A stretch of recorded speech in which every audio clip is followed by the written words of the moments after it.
খাগড়াছড়িতে তৃতীয় দিনের মতো বলবৎ রয়েছে ১৪৪ ধারা। জোরদার করা হয়েছে নিরাপত্তা ব্যবস্থা। জুম্মত ছাত্র জনতার অবরোধ শিথিল থাকলেও চলছে না কোনো অভ্যন্তরীণ বা দূরপাল্লার গাড়ি। খাগড়াছড়িতে হামলা, ভাঙচুর ও রামগড়ে বিজিবির ওপর হামলার ঘটনায় মামলা দায়েরের প্রস্তুতি চলছে বলে জানিয়েছে পুলিশ। এছাড়া গুইমারায় সংঘর্ষে আহত ১৩ জনকে চট্টগ্রাম মেডিকেলে পাঠানো হয়েছে। নিহত ৩ জনের মরদেহ পরিবারের কাছে হস্তান্তর করা হয়েছে। আসসালামু আলাইকুম প্রিয় দর্শক, আজকে আপনাদের মাঝে হাজির হয়েছি এমন একটি গুরুত্বপূর্ণ ভিডিও নিয়ে, যে ভিডিওটি দেখলে আপনারা রীতিমতো অবাক হবেন। চাঞ্চল্যকর অবস্থা সৃষ্টি হয়েছে, নেট দুনিয়ায় তোলপাড়, সামাজিক যোগাযোগ মাধ্যমে ভাইরাল। আসুন কথা না বাড়িয়ে দেখে আসি সম্পূর্ণ ভিডিওটি। 1 সেকেন্ডও না টেনে পুরো ভিডিওটি দেখবেন। চ্যানেলে নতুন হলে সাবস্ক্রাইব করে রাখবেন পরবর্তী আপডেট পাওয়ার জন্য। ভিডিওতে একটি লাইক করে দেখতে থাকুন সম্পূর্ণ ভিডিওটি। এছাড়া গুইমারায় সংঘর্ষে আহত ১৩ জনকে চট্টগ্রাম মেডিকেলে পাঠানো হয়েছে।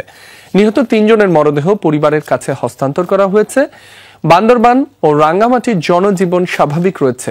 গত শনিবার খাগড়াছড়িতে পাহাড়ি নারীকে ধর্ষণের প্রতিবাদে জুম্মত ছাত্র জনতার ব্যানারে সড়ক অবরোধ চলাকালে সংঘর্ষ হামলা হয়। তখন খাগড়াছড়ি সদর পৌর এলাকা ও গুইমারা এলাকায় ১৪৪ ধারা জারি করে জেলা প্রশাসন। সম্মানিত দর্শক, সম্পূর্ণ ভিডিওটি দেখলেন, অবশ্যই বুঝতে পেরেছেন ভিডিওটি গুরুত্বপূর্ণ ছিল।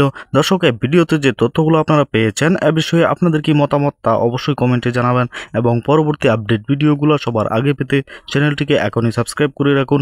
এই মুহূর্তে বিদায় নিচ্ছি, দেখা হবে পরবর্তী কোনো ভিডিওতে। সে পর্যন্ত ভালো থাকুন, সুস্থ থাকুন। আসসালামু আলাইকুম।